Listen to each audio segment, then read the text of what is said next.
اعوذ باللہ من الشیطان الرجیم بسم اللہ الرحمن الرحیم ان اللہ وملائکتہ یصلون علی النبی یا ایہا الذین آمنوا صلوا علیہ وسلموا تسلیما اللہم صلی علی سیدنا و نبینا و شفیعنا و مولانا محمد وعلی آل محمد وبارک وسلم۔ محترم خواتین و حضرات، السلام علیکم۔ پیام صبح کے ساتھ ایک بار پھر حاضر میں ہوں آپ کا میزبان انیق احمد۔ خواتین و حضرات، پیام صبح میں آپ اور ہم جانتے ہیں کہ پیر، منگل، بدھ اور جمعرات کی 4 دن قرآن کریم کی مختلف آیات کے تعلق سے ہمارے پروگرامز ہوتے ہیں۔ ہمارے ملک کے جید علماء تشریف لاتے ہیں اور ہمیں قرآن کریم سے قریب کرتے ہیں، قرآن کریم کا علم ہم تک منتقل کرتے ہیں۔ ہم اپنے علماء کے ہمیشہ شکر گزار رہتے ہیں، اور جمعہ اور ہفتہ 2 دن سوال و جواب کے لیے ہوتے ہیں۔ آپ کے سوالات ہوتے ہیں اور ہمارے عہد کے ایک جید مفتی صاحب کے جوابات قرآن و سنت کی روشنی میں۔ خواتین و حضرات، میرے لیے بڑی خوش بختی کی بات ہے کہ آج بہت ہی جید عالم دین، پیام صبح کے ہمارے پرانے ساتھی آج ہمیں ایک طویل عرصے کے بعد جوائن کر رہے ہیں۔ میں بڑا ممنون ہوں، ان کا تعارف میں ابھی کراتا ہوں۔ آج ہم ان سے سیکھیں گے کہ سورہ انفال کی آیت نمبر 2 کیا کہتی ہے، اللہ سے ہمارا تعلق کیا ہے۔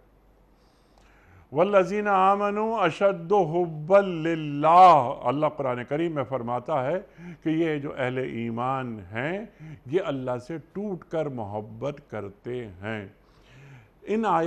بلکہ اس آیت میں اللہ کیا فرما رہا ہے کہ سچے اہل ایمان وہ ہیں کہ جن کے دل اللہ کا ذکر سن کر لرز جاتے ہیں، اور اس کے ساتھ ساتھ وَإِذَا تُلِيَتْ عَلَيْهِمْ آيَاتُهُ زَادَتْهُمْ ایمانا، جب ان کے سامنے اللہ کا کلام تلاوت کیا جاتا ہے تو ان کے ایمان میں اضافہ ہو جاتا ہے۔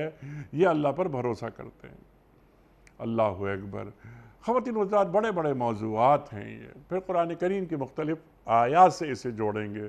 یفسر القرآن بعدہ بعدا، اب الا بذکر اللہ تطمئن القلوب، اس سے جوڑیں گے کہ اللہ تعالیٰ کا ذکر سے جب ذکر ہوتا ہے تو دلوں کو اطمینان ملتا ہے۔ یہاں اللہ تعالیٰ کا ذکر ہو رہا ہے تو اور دل لرز رہے ہیں، ان دونوں میں کیا ربط ہے؟ خواتین و حضرات، اللہ تعالیٰ کی عظمت کو جانے بغیر کیا اللہ کی خشیت دل میں محسوس ہو سکتی ہے؟ انما یخشی اللہ من عبادہ العلماء، ہم اس آیت کو بھی گفتگو میں لائیں گے۔ خواتین و حضرات، اللہ تعالیٰ فرما رہا ہے کہ جب اللہ تعالیٰ کی آیات ان کے سامنے پڑھی جاتی ہیں تو ان کے ایمان میں اضافہ ہو جاتا ہے۔ ایمان گھٹنے اور بڑھنے والی چیز ہے، یہ بھی ہم ایک سوال رکھیں گے۔ جب ہمارے سامنے تلاوت قرآن کریم ہو رہی ہوتی ہے یا ہم تلاوت کر رہے ہوتے ہیں تو کیا ہمارے ایمان میں اضافہ ہو رہا ہے؟ خواتین و حضرات، بہت سارے سوالات ہیں جو ہم رکھیں گے۔ اپنے عہد کے ممتاز عالم دین، فارغ التحصیل جامعہ اشرفیہ، محترم مولانا محمد یوسف خان صاحب کی خدمت میں۔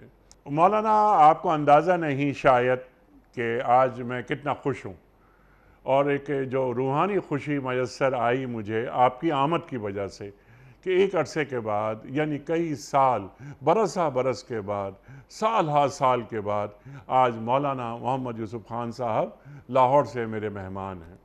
مولانا، اللہ تعالیٰ آپ کو اچھا رکھے، ہمیشہ آپ سے سیکھا ہے۔ خواتین و حضرات، مولانا یوسف خان صاحب کو خوش آمدید کہتے ہوئے پروگرام کا آغاز اللہ تعالیٰ کے بابرکت نام سے، سورہ انفال آیت نمبر 2۔ اعوذ باللہ من الشیطان الرجیم، بسم اللہ الرحمن الرحیم۔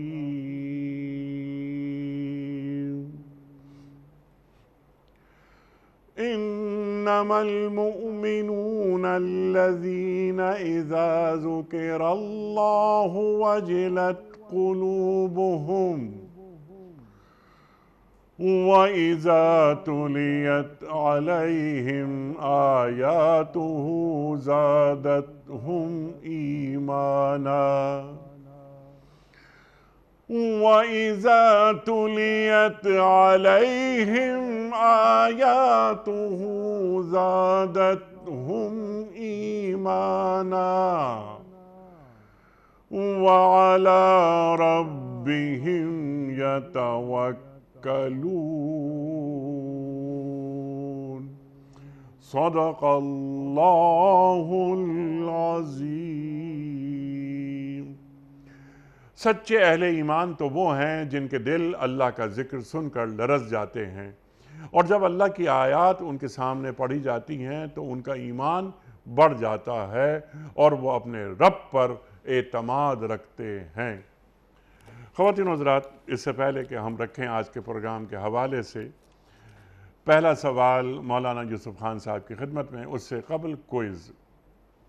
کل کے پوچھے گئے سوال کا درست جواب اور آج کا سوال آپ کی خدمت میں۔ کل کا سوال ہمارا یہ تھا کہ پہلی وحی میں کل کتنی آیات تھیں؟ درست جواب 5۔ آج کا سوال نوٹ فرما لیجئے۔ حضرت نوح علیہ السلام نے اپنی کشتی کتنے سال میں مکمل کی تھی؟ 2 سال میں، 3 سال میں یا 4 سال میں؟ جو درست جواب آپ سمجھتے ہوں روانہ فرمائیے۔ ہمارے فون نمبرز ہیں 0092213452709۔ ہمارا دوسرا فون نمبر ہے 009221343000980۔ ہمارا ای میل ایڈریس ps@dunyatv.tv۔ ہمارا واٹس ایپ کا نمبر ہے 009232182500194۔ مولانا، سب سے پہلے تو خوش آمدید کہتا ہوں میں آپ کو پیام صبح میں، اور میں صرف ایک درخواست کرتا ہوں کہ مولانا پروگرام میں مجھے یقین ہے کہ آپ آتے رہیں گے، اور آپ کی وجہ سے لاکھوں افراد قرآن کریم سے قربت حاصل کرتے رہیں گے۔ مولانا، آج یہ سورہ انفال کی آیت نمبر 2 پر ہم بات کروائیں گے آپ سے۔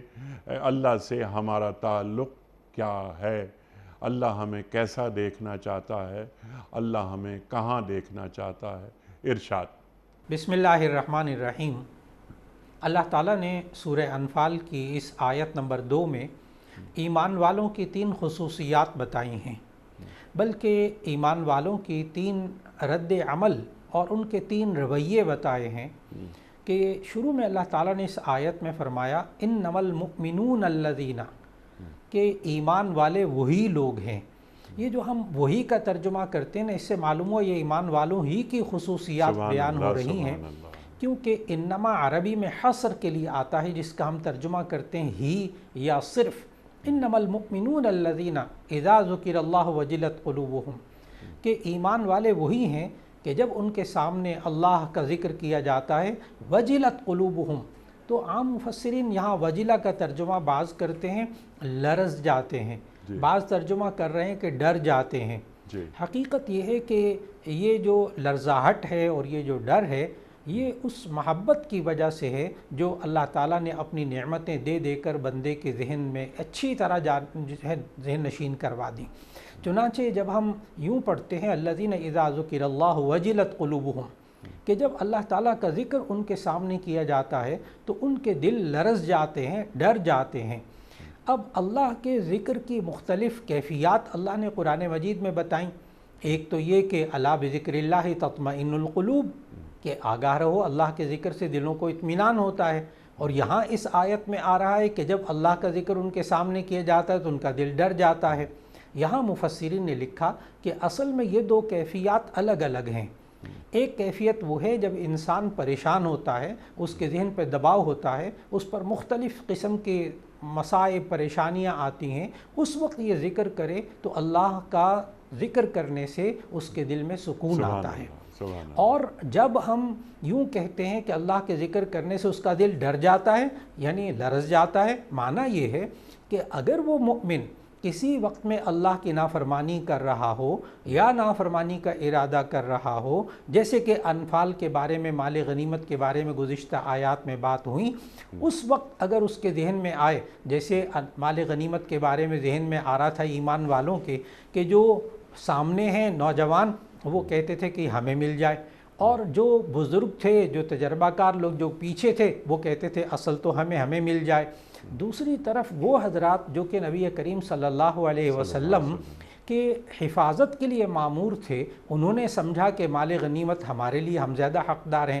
تو اب یہ تینوں جب سامنے آئے تو اللہ تعالیٰ نے ارشاد فرمایا کہ انما المؤمنون الذین اذا ذکر اللہ وجلت قلوبہم، جب ایمان والوں کے سامنے اللہ کا ذکر کیا جاتا ہے تو ان کے دل لرز جاتے ہیں، یعنی پھر وہ دنیا کی ایک طرح سے طلب وہ رک جاتی ہے، اور پھر اللہ جیسے کہے گا کہ اس مال کو کیسے تقسیم کرنا ہے اور یہ عمل کیسے ہوگا، الحمدللہ اس پر وہ عمل کرتے ہیں۔ تو ایک خصوصیت تو یہاں یہ بیان ہوئی کہ ایمان والا وہ شخص ہوتا ہے کہ جب اس کے سامنے اللہ کا ذکر کیا جائے، ہم اردو میں بھی عام طور پر اپنے گھروں میں، اپنے ماحول میں یوں کہتے ہیں، جب کوئی بندہ غلط کام کر رہا ہو تو ہم کہتے ہیں اللہ کا خوف کرو، یعنی ہم اس کے سامنے اللہ کا ذکر کرتے ہیں تاکہ وہ ڈر جائے۔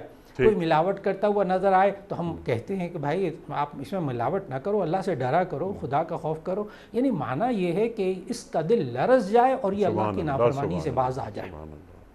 اور پھر اس کے بعد دوسری کیفیت اللہ نے بتائی انسان کی اور ایمان والے کی، کہ یہ شخص ایسا ہے کہ اذا ذکر اللہ وجلت قلوبہم، نمبر 1، نمبر 2، وَإِذَا تُلِيَتْ عَلَيْهِمْ آیَاتُهُ زَادَتْهُمْ ایمانا، جب اس کے سامنے قرآن مجید کی آیات کی تلاوت کی جاتی ہے، زادتہم ایمانا، تو یہ زادت جو ہے اس کا اشارہ آیت کی طرف ضمیر راجع ہے، زادتہم ایمانا، یہ آیت کی تلاوت ہی اس کے ایمان میں اضافہ کر دیتی ہے۔ اس پر امام بخاری رحمہ اللہ نے باقاعدہ باب قائم کیے اس آیت کی تفسیر میں کہ کیا ایمان زیادہ اور کم ہوتا ہے؟ تو بعض محدثین کا، علماء کا یہی کہنا ہے کہ نہیں، ایمان تو ایک چیز ایسی ہے کہ اس میں نہ اضافہ ممکن، ایک بندہ کلمہ پڑھتا ہے ٹھیک ہے وہ ایمان والا ہو گیا، اس میں کمی زیادتی کا کیا معنی؟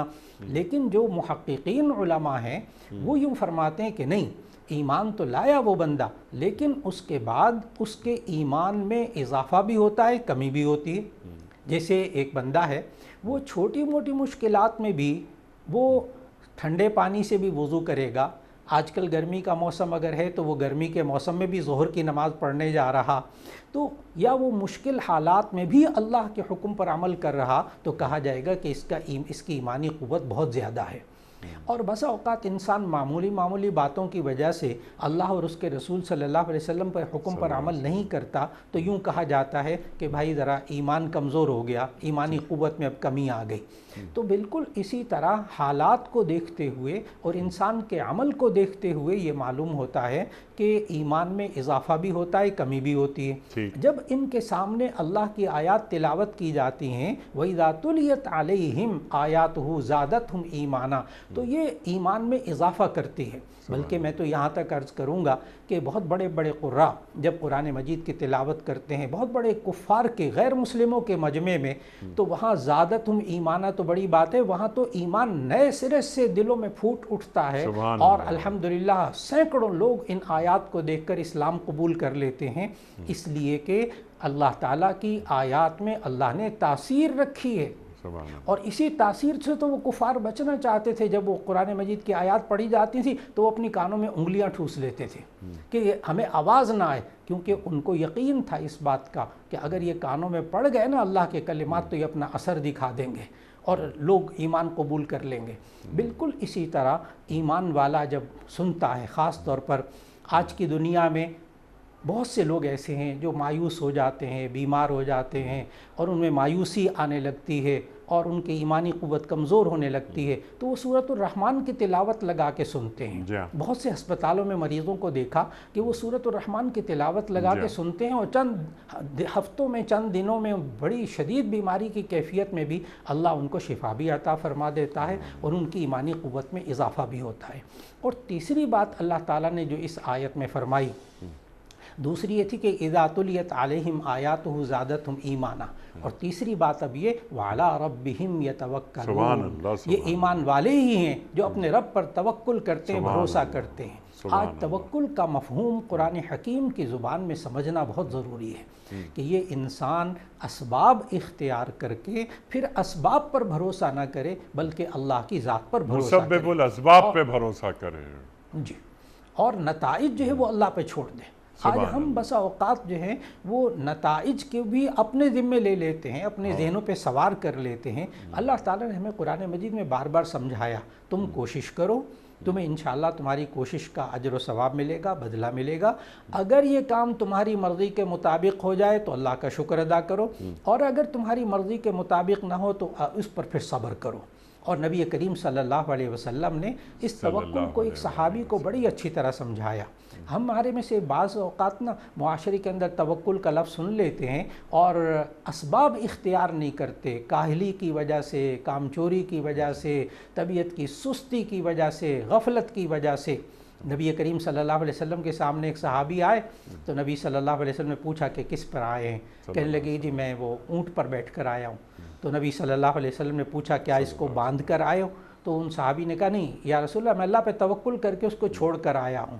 نبی صلی اللہ علیہ وسلم نے فرمایا اذهب واعتقل وبعد ذلك توکل، جائیے پہلے اس کو باندھیے پھر اس کے بعد اللہ پر بھروسہ کیجیے۔ سبحان اللہ۔ اور نبی کریم صلی اللہ علیہ وسلم نے بار بار صحابہ کرام کو یہ بات سکھائی کہ اسباب کو اختیار کریں اور اس کے بعد مسبب الاسباب کے اوپر توکل کریں اور بھروسہ رکھیں، اس سے انسان کے دلوں کو اطمینان اور سکون ملتا ہے۔ اور یقین جانیں کہ آج کے معاشرے میں یہ تینوں باتیں ایسی ہیں جو اللہ نے خوبیاں بتائیں ایمان والوں کی، کہ اگر ایمان والے اپنے اندر یہی خوبیاں پیدا کر لیں کہ نمبر ایک اللہ کا ذکر کریں، اور جب اللہ کا ذکر آئے تو ایسی صورت میں ان کے دل لرز جائیں اور وہ گناہوں سے بچ جائیں۔ نمبر دو، جب ان کے سامنے آیات تلاوت کی جائیں تو ایسی صورت میں اللہ تعالیٰ ان کے ایمان میں اضافہ کرے۔ اور تیسرا یہ کہ جب بھی اللہ رب العزت اس کو کسی کام کر، کسی معاشرے میں رہتے ہوئے کسی ضرورت کے لیے اس کو اللہ تعالیٰ ایسا سبق دیں تو ایسی صورت کے اندر وہ اسباب کو اختیار کرے اور نتائج اللہ پر چھوڑ دے۔ اور یہی آج کے اندر مشکلات کے لیے حل بھی اللہ نے اس آیت میں یہی بتایا۔ سبحان اللہ، سبحان اللہ۔ مولانا آپ نے جو تینوں پوائنٹس ہیں وہ بالکل واضح کر دیے اور سورہ انفال کی آیت نمبر 2 کو مکمل کر دیا۔ اب ہم اس آیت کے مختلف جو موضوعات ہیں ان پر ایک ایک کر کے آپ سے بات کروائیں گے۔ آپ نے جو بات فرمائی کہ اہل ایمان جب اللہ کا ذکر ان کے سامنے ہوتا ہے تو ان کے دل لرز جاتے ہیں۔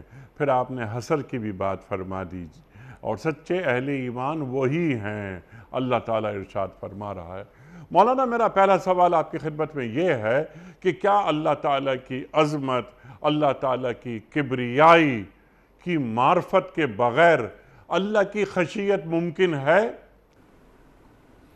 آپ نے بہت ہی ایسا سوال کیا ہے جس کا خالصتاً انسانی نفسیات کے ساتھ تعلق ہے۔ آج انسان ڈرتا اسی سے ہے جس کی عظمت، جس کی طاقت اس کے ذہن میں ہوتی ہے۔ اور اللہ تعالیٰ نے قرآن مجید کے اندر بار بار انسان کو سمجھایا اور اپنی طاقت کو کہا کہ میری طاقت کے جو مظاہرے ہیں، مظاہر ہیں، ان میں غور کرو۔ افلا ينظرون الى الابل كيف خلقت والى السماء كيف رفعت والى الجبال كيف نصبت والى الارض كيف نصبت، کہ تم لوگ اونٹ کی طرف کیوں نہیں دیکھتے کیسے پیدا کیا گیا، تم زمین کی طرف کیوں نہیں دیکھتے کیسے بچھائی گئی۔ تو اللہ تعالیٰ نے اپنی قدرت کے مظاہر میں انسانوں کو غور و فکر کی دعوت دی۔ یہ جو آپ نے فرمایا نا کیا اللہ کی عظمت ذہن میں آئے بغیر خشیت ممکن ہے، تو اس کا جواب ہے کہ نہیں۔ خشیت تب پیدا ہوگی جب انسان کے دل میں اللہ کی عظمت ہوگی۔ آج ہم معاشرے میں بھی جس انسان سے ڈرتے ہیں اور پھر اسی انسان سے ڈرتے ہیں جس کی عظمت ذہن میں ہوتی ہے۔ اب عظمت دو طرح کی ہے، ایک یہ کہ انعام دینے کا کہ یہ اتنا عظیم انسان ہے، عظیم ہستی ہے جو ہمیں انعام دے رہی ہے، اور دوسرا یہ کہ اس کے پاس طاقت بہت ہے۔ اور یقین جانیے کہ جب ہم قرآن مجید کا مطالعہ کرتے ہیں تو ہمیں معلوم ہوتا ہے کہ بڑے بڑے لوگوں ایسے دنیا میں انسان گزرے ہیں کہ جن کے سامنے جب اللہ کی طاقت اور اس کی عظمت اور اس کی قدرت سامنے آئی تو ایسی صورت میں انہوں نے ایمان لانے کے الفاظ کہے۔ جیسے فرعون کو دیکھیے کہ فرعون جو ہے وہ یہ نہیں کہتا تھا میں اللہ کا رسول ہوں، اللہ کا نبی ہوں، وہ تو کہتا تھا انا ربکم الاعلی، میں تمہارا سب سے بڑا رب ہوں۔ لیکن جب اللہ نے پانی سمندر کے اندر وہ راستے ان میں پانیوں کو ملایا اور اس کو اپنی موت سامنے نظر آئی تو اس وقت اس نے کہہ دیا تھا میں ایمان لایا موسیٰ پر اور ہارون پر اور رب العالمین پر، لیکن اس وقت اللہ نے کہا کہ اب یہ قابل قبول نہیں۔ تو خشیت الہی کے لیے ضروری ہے کہ انسان قرآن مجید کی تلاوت کرے، قرآن مجید کا ترجمہ سیکھے، اور پھر اس کے بعد اپنے ارد گرد بھی دیکھے کہ اللہ تعالیٰ نے انسان کو یہاں تک کہا کہ میری عظمت اگر دیکھنی ہے تو وفی انفسکم افلا تبصرون، تم اپنی ذات کے اندر کیوں نہیں دیکھتے کہ تمہارے اندر اللہ نے کتنی نعمتیں عطا فرمائی ہیں۔ اس ذات کی عظمت دل میں پیدا ہوگی تو انشاءاللہ العزیز خشیت بھی دل میں پیدا ہوگی۔ اس لیے ہمیں تو چاہیے کہ ہم آج کل کے نوجوان بچے اور بچیاں ان کے سامنے بھی اللہ کی عظمت سامنے لائیں تاکہ ان کے اندر سے مخلوق کا ڈر نکلے۔ یہاں میں ایک بات عرض کروں کہ اللہ تعالیٰ نے یہاں کہا کہ جب ان کے سامنے اللہ کی آیات، اللہ کا ذکر کیا جاتا ہے تو ان کے دل لرز جاتے ہیں یا وہ ڈر جاتے ہیں۔ ہم معاشرے میں جو ڈر جاتا ہے اس کو ڈرپوک کہتے ہیں، بزدل کہتے ہیں۔ یہاں اللہ نے یہ کیا کہہ دیا کہ جی جس کے سامنے اللہ کا ذکر کیا جاتا ہے تو وہ اس کے دل لرز جاتے ہیں، وہ ڈر جاتے ہیں۔ اصل میں بات پتہ کیا ہے؟ بات یہ ہے جو مخلوق سے ڈرتا ہے وہ بزدل ہوتا ہے، وہ جو خالق سے ڈرتا ہے وہ بہادر ہوتا ہے۔ یہی بات اللہ تعالیٰ نے سورۃ المعارج میں بھی بتائی۔ مخلوق اس سے ڈرنا شروع کر دیتی ہے جو اللہ سے ڈرنا شروع کر دیتا ہے۔ بے شک بے شک۔ اچھا مولانا، ایک سوال یہاں ذہن میں آ رہا ہے کہ آپ نے بہت اچھی بات فرمائی کہ نوجوان جو نسل ہے ہماری، ان کے سامنے اللہ کی عظمت کو بیان کیا جائے، اللہ کا مقام ان تک پہنچے کہ اللہ کا مقام، اللہ کا مرتبہ کیا ہے، اللہ کی معرفت کے وہ قریب ہوں۔ مولانا یہ فرمائیے کہ کیا پورے قرآن کریم میں کہیں اللہ کی معرفت کو حاصل کرنے پر زور دیا گیا ہے؟ نمبر 1۔ نمبر 2 یہ کہ انما یخشی اللہ من عبادہ العلماء، اللہ تعالیٰ سورہ فاطر کی آیت نمبر 28 پہ فرما رہا ہے کہ انما، پھر یہاں پر وہی بات آگئی جو آپ نے فرمائی تھی کہ حسر آ گیا کہ اللہ کی خشیت انہی کے دلوں میں ہوتی ہے کہ جو صاحبان علم ہوتے ہیں۔ تو کیا اللہ کی خشیت کے حصول کے لیے اہل علم ہونا ضروری ہے؟ ماشاءاللہ ماشاءاللہ، ایسا آپ نے عمدہ سوال کیے، 2 سوال کیے ہیں اور دونوں سوالات میں آپس میں بڑا گہرا تعلق ہے کہ یہ جو علم ہے نا، اس کی تعریف ہی یہی ہے کہ کسی شے کی صورت، ہم منطق میں تعریف کرتے ہیں علم کی کہ علم کہتے ہیں جو چیز انسان کے ذہن میں آتی ہے اسے علم کہتے ہیں۔ جب انسان کے ذہن میں کوئی علم، کوئی چیز آتی ہے نا تو ہمیں اس کی پہچان حاصل ہوتی ہے، اور جب پہچان حاصل ہوتی ہے تو اس پہچان کو معرفت کہتے ہیں۔ معلوم ہوا کہ علم کے بغیر اللہ کی پہچان، اللہ کی معرفت یہ حاصل ہی نہیں ہوتی۔ کوئی بندہ یوں سوچے کہ ایک بندے کو وہ پہچاننا چاہتے، معرفت کا معنی ہے پہچاننا، لفظی مطلب پہچاننا، اور پہچاننا یہ حاصل ہوتا ہے علم کے ذریعے۔ ہم کسی بندے کو کہتے ہیں آپ ان کو جانتے ہیں، آپ ان کو پہچانتے ہیں، تو وہ کہتے نہیں، کہتے اچھا آپ پھر اپنا تعارف پیش کیجئے۔ جب وہ تعارف پیش کرتا ہے تو اپنا نام بتاتا ہے، اپنا قبیلہ بتاتا ہے، اپنا خاندان بتاتا ہے، اپنا عہدہ بتاتا ہے، یا جو چیز اس وقت تعارف کے لیے درکار ہوتی ہے وہ معلومات فراہم کرتا ہے، اس کے نتیجے میں اس کو معرفت حاصل ہوتی ہے اس بندے کی۔ بالکل اسی طرح یہ تینوں چیزیں کہ خشیت علماء کو ملتی ہے اور علماء کو اللہ کی معرفت حاصل ہوتی ہے، لہٰذا اللہ سے ڈرتا وہی ہے جسے معرفت حاصل ہوتی ہے۔ لیکن یہاں ایک بات عرض کر دوں، ہمارے معاشرے کے اندر یہ جو معرفت الہی، یہ ایک لفظ بولا جاتا ہے، کہا جاتا ہے کہ فلاں بندے کو بڑی معرفت حاصل ہے اللہ کی، اور وہ بندہ فرض نماز نہیں پڑھتا، 5 نمازیں نہیں پڑھتا، بس اپنے حال سے بے حال ہے۔ آج کل ہمارے معاشرے کے اندر ایسے شخص کو جو تارک الدنیا ہو، بلکہ یوں کہا جائے کہ وہ قرآن اور سنت کے پر عمل ہی نہ کرتا ہو، تو اس کو بسا اوقات کہہ دیتے ہیں کہ اسے بڑی معرفت الہی حاصل، اللہ کی بڑی معرفت حاصل ہے۔ یہ نا غلط بات، بالکل غلط بات، یہ تو قرآن و سنت کے بالکل خلاف ہے۔ جو بندہ اللہ کے حکم پر عمل کرتا ہے، جو بندہ اللہ سے ڈرتا ہے، جو بندہ قرآن حکیم کا علم حاصل کرتا ہے، رسول اللہ صلی اللہ علیہ وسلم نے کس طریقے سے قرآن حکیم کو سمجھا اس طریقے سے وہ قرآن حکیم کو سمجھتا ہے، اور اللہ کی ذات کو اور اس کی صفات کو جو بندہ سمجھتا ہے، جانتا ہے اور اس پر یقین رکھتا ہے، اس کو معرفت الہی حاصل ہے۔ سبحان اور اللہ۔ آج وقت کی بہت بڑی ضرورت ہے کہ عوام کے سامنے بھی اور لوگوں کے سامنے بھی اللہ کی ذات اور اس کی صفات کو خوب بیان کیا جائے۔ یہ کام اللہ نے پورے قرآن مجید میں کیا کہ اللہ نے اپنی صفات بتائیں کہ وہ علیم بھی ہے، وہ خبیر بھی ہے، اور وہی تمہیں پیدا کرنے والا بھی ہے، اور وہی تمہیں موت دے گا، وہی تمہیں دوبارہ زندہ کرے گا۔ دیکھو اللہ تعالیٰ نے تمہیں کیسی اچھی صورتیں دی ہیں، صورکم فاحسن صورکم، کیسی کیسی تمہیں صورتیں دی ہیں، دیکھو تمہیں مال دیا ہے، دیکھو تمہیں اولاد دی ہے، دیکھو تمہیں اللہ نے نعمتیں دی ہیں، اور دیکھو اللہ نے تمہیں یہ زندگی دی ہے۔ اب جب انسان اللہ کی ان صفات میں غور کرے گا تو یقین جانے اللہ کو پہچانے گا، سبحان اللہ۔ اور جب وہ اللہ کو پہچانے گا تو اسے معرفت حاصل ہوگی، اور پھر اس کے نتیجے میں وہ اللہ کے حکم کو مانے گا۔ یہاں میں عرض کرتا چلوں، اگر کوئی بندہ کسی بندے کے بارے میں صحیح تعارف نہیں حاصل کرتا، جیسے مثال کے طور پر وہ کسی عہدے پر ہے لیکن اس کو نہیں پتا کہ کس کے بلا کا نام ہے یہ جو عہدے پر بیٹھا ہوا ہے، وہ کبھی اس کی بات مان کر چلے گا؟ سوال ہی پیدا نہیں ہوتا۔ معرفت کے بغیر انسان بات مانتا ہی نہیں ہے۔ معرفت جب حاصل ہوتی ہے ذات اور صفات کے بارے میں اللہ کی، تو ایسی صورت میں بندہ سمجھتا ہے کہ یہ وہی اللہ ہے جو میرے ایک ایک عمل کو بخشے گا بھی۔ ان اللہ غفور الرحیم، ان اللہ غفور الرحیم، اللہ بڑا بخشنے والا، بڑا مہربان، نہایت رحم کرنے والا ہے۔ لیکن اسی قرآن مجید میں یہ ہے ان اللہ عزیز ذو انتقام، اللہ تعالیٰ بہت زبردست انتقام لینے والا ہے۔ اور یہ معرفت حاصل ہو جائے تو آج بندہ بن جائے۔ کیا بات ہے، سبحان اللہ سبحان اللہ سبحان اللہ سبحان اللہ۔ یعنی پہلا جو زینہ ہے وہ اللہ کا تعارف ہے، اور دوسرا زینہ اللہ تعالیٰ کی معرفت۔ اللہ اکبر۔ اللہ تعالیٰ کی ذات اور صفات، مولانا آپ فرما رہے تھے ابھی، تو جب اللہ تعالیٰ کی معرفت ہو جاتی ہے تو پھر بندے مومن کے اندر چند صفات پیدا ہو جاتی ہیں، چند خوبیاں پیدا ہو جاتی ہیں، پھر وہ اللہ کی اطاعت کرنے میں آسانی محسوس کرنے لگتا ہے، اور یہ اللہ کی اطاعت اس معرفت کے نتیجے میں پیدا ہوتی ہے۔ یہ میرے سوالات ہیں۔ مثال کے طور پر پھر وہ جانتا ہے کہ مجھے صبر کرنا ہے، مجھے شکر کرنا ہے، مجھے استقامت کی منزل کون سی ہے، مجھے دین کے ساتھ اللہ اور اللہ کے رسول صلی اللہ علیہ وآلہ وسلم کے ساتھ میرا اخلاص اس کی سطح کیا ہے۔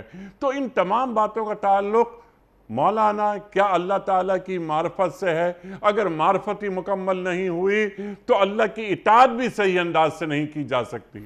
حقیقت یہی ہے کہ یہ انسان اللہ کی معرفت اپنے اندر پیدا کرے، اللہ کا تعارف اس کی ذات اور صفات کے اعتبار سے پیدا کرے، تو اس انسان کے اعمال تبھی درست ہو سکیں گے۔ اس کے لیے اطاعت تبھی ممکن ہے، اللہ کی بات مان کر چلنا۔ اس لیے کہ اگر انسان دنیا میں سمجھتا ہو کہ میری تنخواہ اس افسر کے دستخط کرنے سے بند ہوگی اور اس افسر کے دستخط کرنے سے میری تنخواہ جاری ہوگی، یعنی میں اگر آسان لفظ بولوں تو یہ جو میرا رزق ہے نا، یہ مجھے اس افسر کے دستخط سے ملے گا اور اس افسر کے دستخط سے میرا رزق بند ہو جائے گا۔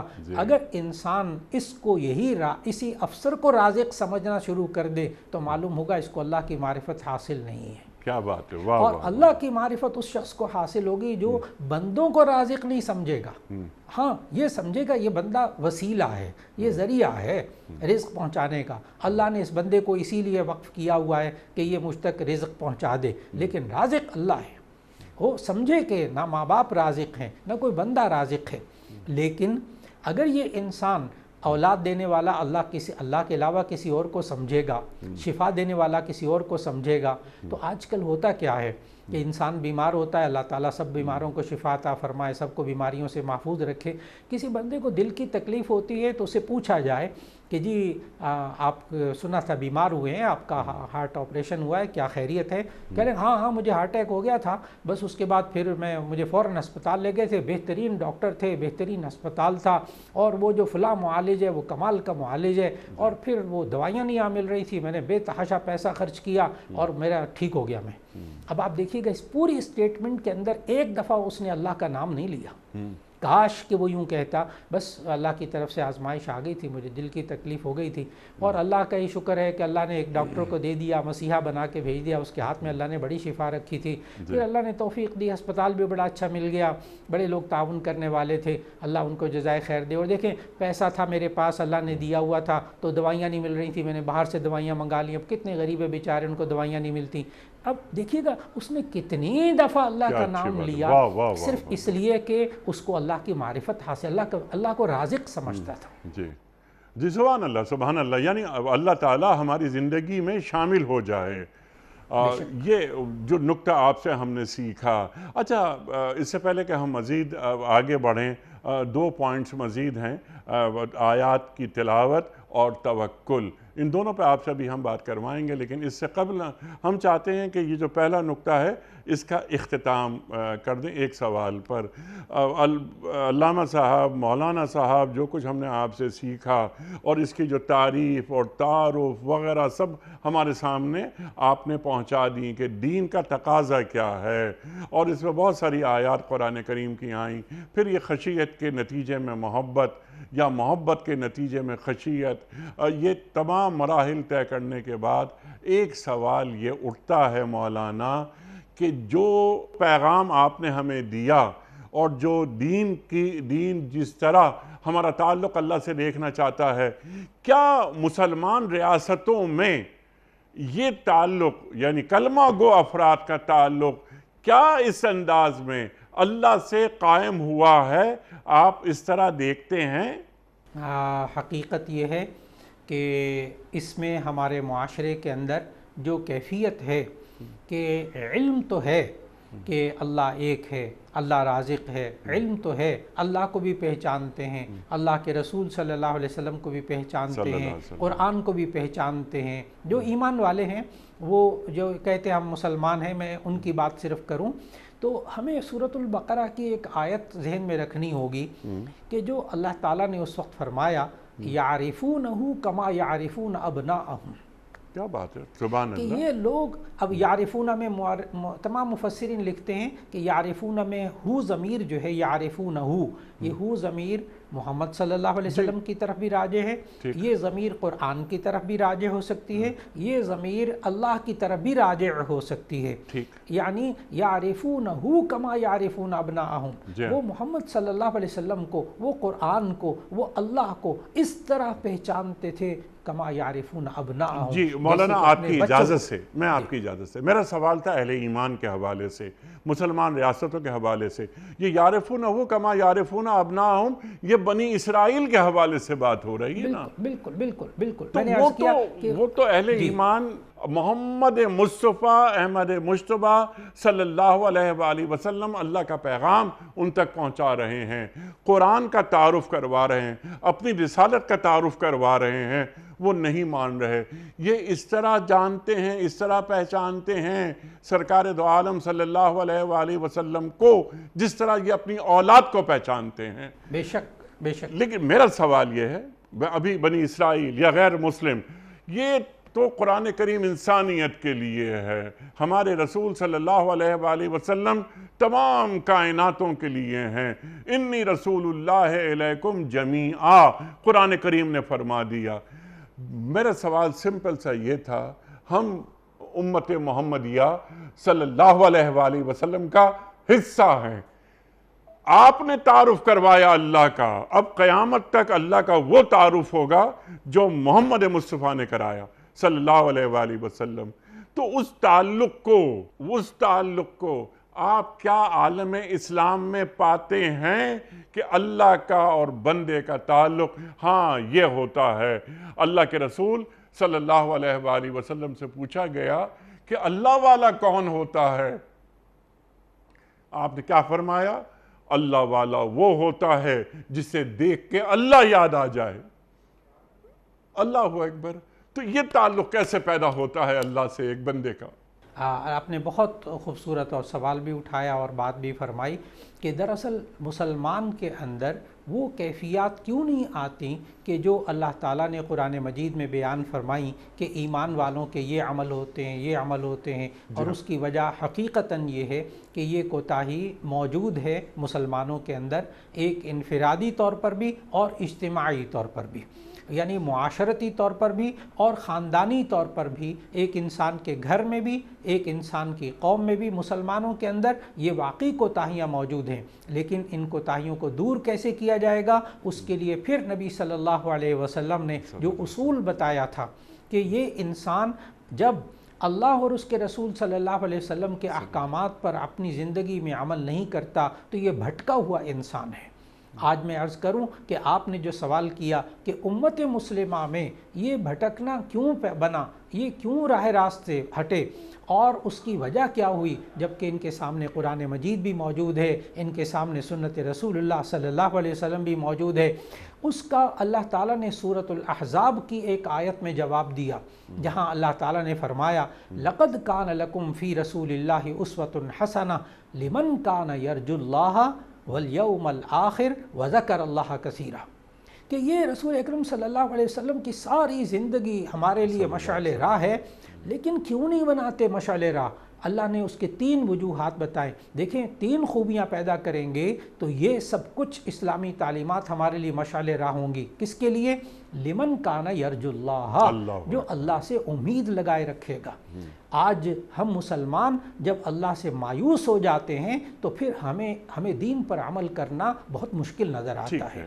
جو بندہ اللہ سے امید لگا کے رکھتا ہے، نمبر 1 لمن کان یرجو اللہ، نمبر 2 والیوم الآخر، وہ شخص جو آخرت کے دن پر ایمان رکھتا ہے اور امید لگائے رکھتا ہے کہ میرے اعمال کا بدلہ آنکھ بند ہونے کے بعد اللہ مجھے جنت کی صورت میں عطا فرمائے گا، یا برے اعمال کا بدلہ جہنم کی صورت میں۔ جب عقیدہ آخرت درمیان میں نہیں ہوتا، آخرت کی فکر نہیں ہوتی انسان کو، تو ایسی صورت میں وہ انسان مسلمان ہوتے ہوئے بھی ان اعمال پر عمل نہیں پیرا ہوتا۔ اور تیسری چیز اللہ نے بتائی، کون لوگ دین پر عمل کرتے ہیں، کون لوگ نبی صلی اللہ علیہ وسلم اللہ اور اس کے رسول کی بات کو مانتے ہیں، تو فرمایا وَذَكَرَ اللَّهَ كَثِيرًا۔ اب یہ تینوں ساتھ ساتھ ہیں، لمن کان یرجو اللہ 1، والیوم الآخر 2، وذکر اللہ کثیرا، اور اللہ کو یاد کرتا ہے۔ اب اس آیت کو آج آیت نمبر 2 سورہ انفال کی جو اس آیت جس پر بات ہو رہی اس کو جوڑا جائے تو فوراً بات سمجھ میں آ جاتی ہے کہ وذکر اللہ کثیرا، اللہ کا ذکر کیا جائے، اور اللہ کے ذکر قرآن مجید کی تلاوت، قرآن مجید کی تلاوت بہترین طریقہ اللہ کے ذکر کرنے کا۔ اللہ نے قرآن مجید کو قرآن مجید کو اللہ نے بار بار ذکر کہا، وَلَقَدْ يَسَّرْنَا الْقُرْآنَ لِلذِّكْرِ فَهَلْ مِن مُدَّكِرٍ إِنَّا نَحْنُ نَزَّلْنَا الذِّكْرَ وَإِنَّا لَهُ لَحَافِظُونَ۔ تو ایسی صورت کے اندر آج بندہ جتنا قرآن کے قریب ہوگا، انشاءاللہ العزیز آپ کے سوال کا جواب مل جائے گا اس کو کہ وہ انشاءاللہ عملی زندگی میں وہ اسلام پر عمل کرنے والا ہوگا۔ تو جو مسنگ لنک ہے وہ قرآن کریم سے دوری ہے۔ بے شک، بے شک۔ ٹھیک ہے، اب یہ بھی ایک کیونکہ بہت بڑا ایک موضوع ہے مسنگ لنک، اور اس میں اگر لوگ یا امت دین سے دور ہیں، اللہ تعالیٰ کی معرفت انہیں حاصل نہیں ہو سکی، تو اس کا بنیادی جو قصور ہے وہ کس کا ہے؟ والدین کا ہے جو اولاد تک دین منتقل نہ کر سکے، اس کے اصل ایسنس میں اللہ سے محبت پیدا نہیں ہو سکی، وغیرہ وغیرہ۔ ہم یہ دیکھتے ہیں کہ اللہ اور اللہ کے رسول صلی اللہ علیہ وآلہ وسلم سے ہمیں محبت ہے، قرآن سے جس طرح آپ نے بات فرمائی کہ مسنگ لنک قرآن کریم سے دوری ہے، قرآن کریم سے بے پناہ محبت ہے۔ قرآن کریم کا ایک ورق اگر زمین پہ پڑا ہوا دکھ جائے ہم فوراً اٹھاتے ہیں، چومتے ہیں اور کسی اوپر اونچی جگہ پر اسے رکھتے ہیں، لیکن جو قرآن کریم کے مختلف آیات جو ابھی آپ گفتگو میں لائے، جو آپ نے بیان فرمائی کہ اللہ تعالیٰ مجھے کیسا دیکھنا چاہتا ہے، اللہ مجھے کہاں دیکھنا چاہتا ہے، اللہ کے رسول صلی اللہ علیہ وآلہ وسلم کی ناموس پر میری جان قربان، لیکن اللہ کے رسول صلی اللہ علیہ وآلہ وسلم کے کچھ احکام بھی ہیں۔ من یطع الرسول فقد اطاع اللہ، جس نے رسول کی اطاعت کی اس نے اللہ کی اطاعت کی، تو رسول سے ہوتے ہوئے میں اللہ کو تک پہنچ رہا ہوں۔ اس سے ذرا سا ہم من حیث المجموع شاید پیچھے ہیں، ہم پر کھلی نہیں ہیں باتیں۔ میں اپنے والد کا ذکر کر کے، اپنے دادا کا ذکر کر کے، ان کے کارنامے بیان کر کے ایک فخر محسوس کرتا ہوں، لیکن جب میں بیان کرتا ہوں کہ میں امت محمدیہ صلی اللہ علیہ وآلہ وسلم کا حصہ ہوں، تو کیا میرے فخر میں اضافہ ہوتا ہے؟ یہ چیز پیدا کیسے ہوتی ہے مولانا؟ ماشاءاللہ آپ نے جو سوال اٹھایا نا، اور وہ یہ ہے کہ اللہ تعالیٰ نے قرآن مجید میں اس کا جواب دیا کہ یہ انسان کے اندر سر اٹھا کے چلنا اور ایک اپنے آپ کے اندر وقار پیدا کرنا اور اپنا ایک درجہ مرتبہ پیدا کرنا معاشرے کے اندر، یہ صرف اور صرف اس آیت کے مطابق ممکن ہے وَأَنْتُمُ الْأَعْلَوْنَ إِن كُنتُم مُؤْمِنِينَ، اگر تم ایمان والے ہوگے تو تم بلندی پر ہوگے۔ آج انسان اپنے اسی ایمانی کمزوری کی وجہ سے، بلکہ میں کہوں ایمان اور عمل کی کمزوری کی وجہ سے، آج انسان مسلمان ہوتے ہوئے اپنے آپ کو پستی میں محسوس کر رہا ہے، اس لیے کہ نبی صلی اللہ علیہ وسلم نے ہمیں سمجھایا کہ دیکھو قرآن حکیم کو مضبوطی سے پکڑے رکھو، تم ہرگز گمراہ نہیں ہوگے۔ ترکت فیکم امرین لن تضلوا بعدی ان تمسکتم بہما کتاب اللہ و سنت رسولہ۔ آج بھی انسان مسلمان کتاب اللہ اور سنت کو مضبوطی سے تھامے رکھے، یہ آج بھی اللہ تعالیٰ اس کو عزت عطا فرمائے گا۔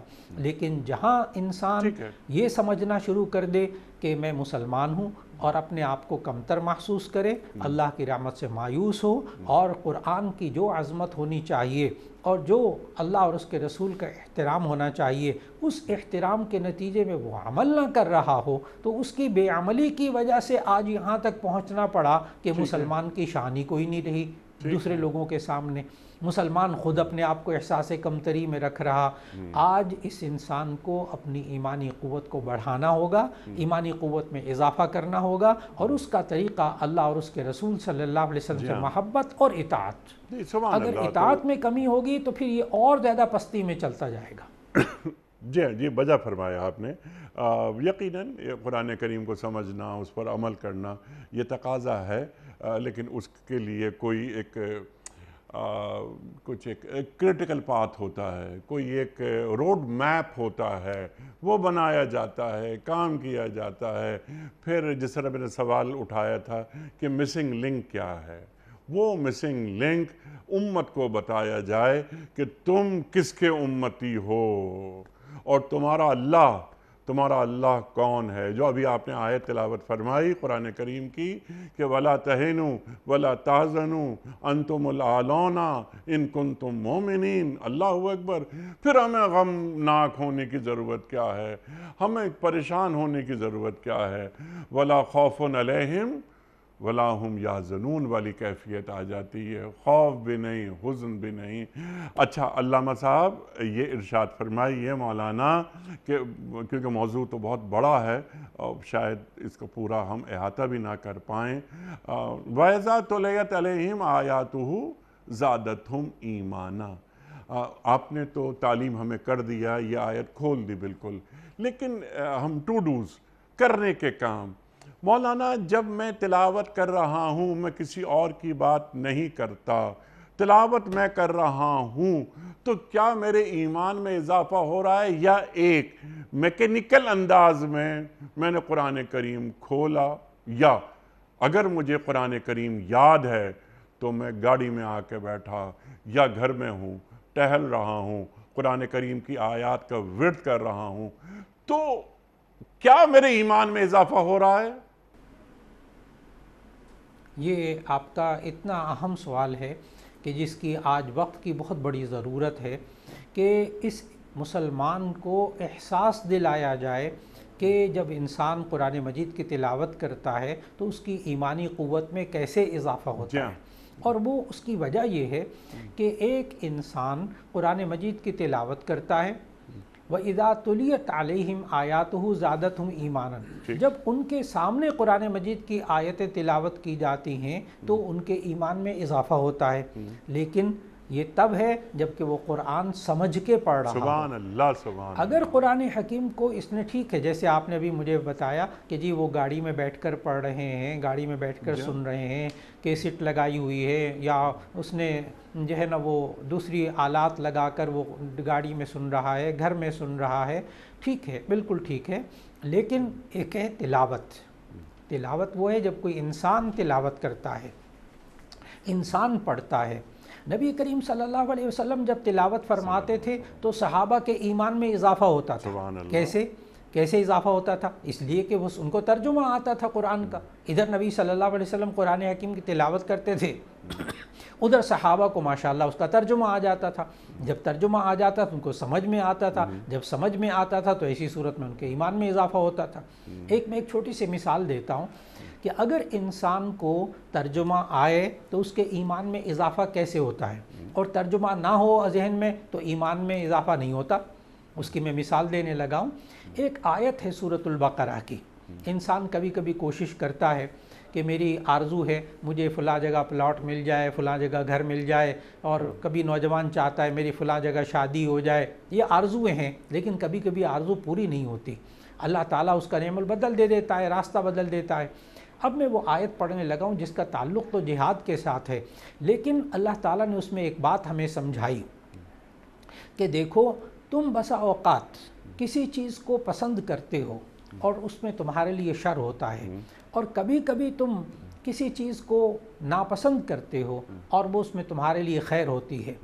عسیٰ ان تکرہوا شیئا وہو خیر لکم وعسیٰ ان تحبوا شیئا وہو شر لکم واللہ یعلم وانتم لا تعلمون۔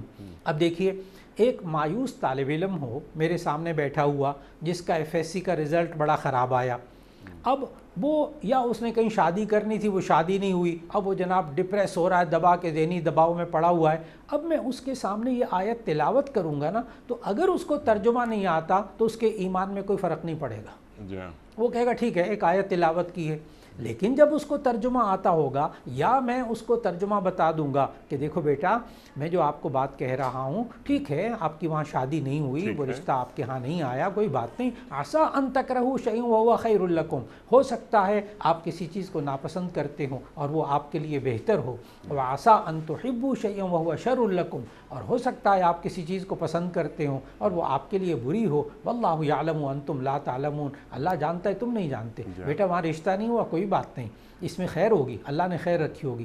اب آپ دیکھیے گا کہ خالی آیت پڑھنا جس کو ترجمہ نہ آتا ہو اس کے ایمان میں کیا اضافہ ہوا؟ ہاں برکت ضرور ملے گی، اس کو ثواب ضرور ملے گا سننے کا، لیکن اگر اس کو ترجمہ آتا ہوگا تو ایسی صورت میں یہ قرآن فہمی، یہ وہ بنیاد ہے جس سے کہ انسان کے اندر ایمان میں اضافہ وہ خود محسوس کرتا ہے کہ اچھا اللہ نے یوں کہا ہے لہٰذا میں یوں کروں گا تو انشاءاللہ ایسا ہو جائے گا۔ سبحان تو ایسی صورت کے سبحان اندر اللہ۔ اور پھر جب قرآن کریم کی آیات کے معنی مفاہیم واضح ہو جاتے ہیں تو پھر وہ آیت جب اندر اترتی ہے تو وہ پھر شخصیت میں ایک نکھار پیدا کرتی ہے، اپنے اثرات مرتب کرتی ہے، اور ہم قرآن کریم کا مفہوم سمجھنے لگتے ہیں۔ اللہ تعالیٰ کا مطلوب انسان کون ہے، اس میں کیا خوبیاں ہونی چاہیے، وہ ہم جاننے لگتے ہیں اور پھر ویسا بننے کی کوشش کرنا شروع کر دیتے ہیں۔ مولانا میں آپ کا بڑا شکر گزار ہوں، بڑا ممنون آپ تشریف لائے، اور سال ہا سال کے بعد آپ تشریف لائے۔ اللہ تعالیٰ آپ کو ہمیشہ اچھا رکھے، آپ کی صحت یابی کے لیے ہم دعا گو ہیں اور آپ کو یاد کرتے رہتے ہیں۔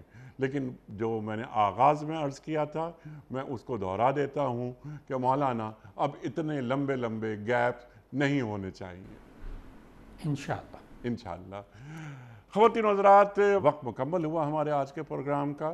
کوئز ایک چھوٹا سا مرحلہ ہوتا ہے جس میں دینی معلومات کے حوالے سے ایک کوئز کمپٹیشن رکھا جاتا ہے، اور کسی ایک جیتنے والے کو، ایک ونر کی خدمت میں کتابوں کا تحفہ ہم پیش کرتے ہیں تاکہ دینی معلومات کا فروغ ہو۔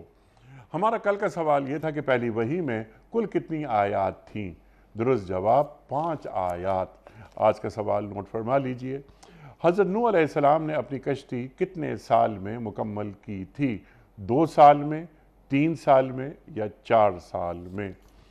جو درست جواب آپ سمجھتے ہوں روانہ فرمائیے۔ ہمارے فون نمبرز ہیں 009221345270009۔ ہمارا دوسرا فون نمبر ہے 009221343000980۔ ہمارا ای میل ایڈریس ps@dunyatv.tv۔ ہمارا واٹس ایپ نمبر ہے 00923218250194۔ خواتین و حضرات، یہ وقت قرآن دازی کا۔ کراچی میں کوئی مہمان نہیں، کاش مولانا یوسف خان صاحب کراچی میں ہوتے اور ان کے دست مبارک سے ہم پرچی نکلواتے، لیکن اس وقت میں مولانا یوسف صاحب کا کام کر رہا ہوں۔ یہ 2 پرچیاں نکل گئیں۔ یہ ہیں محمد سلیم صاحب کراچی سے، محمد سلیم صاحب کراچی سے۔ محمد سلیم صاحب آپ کی خدمت میں دنیا ٹی وی کی جانب سے دینی کتب پر مشتمل گفٹ ہیمپر آپ کے گھر بذریعہ کوریئر روانہ کیا جا رہا ہے۔ آپ کو بہت بہت مبارک ہو۔ پیام صبح کا اختتام ہوتا ہے روزانہ ایک قول پر، اور وہ قول ہوتا ہے صاحب نہج البلاغہ امیر المومنین حضرت علی مرتضیٰ کرم اللہ وجہہ کا۔ آپ فرماتے ہیں عقیدے میں شک رکھنا شرک کے برابر ہے۔ اللہ اکبر۔ عقیدے میں شک رکھنا شرک کے برابر ہے۔ سبحان اللہ سبحان اللہ۔ اپنے میزبان انیق احمد کو کل تک کے لیے اجازت دیجیے۔ خدا حافظ۔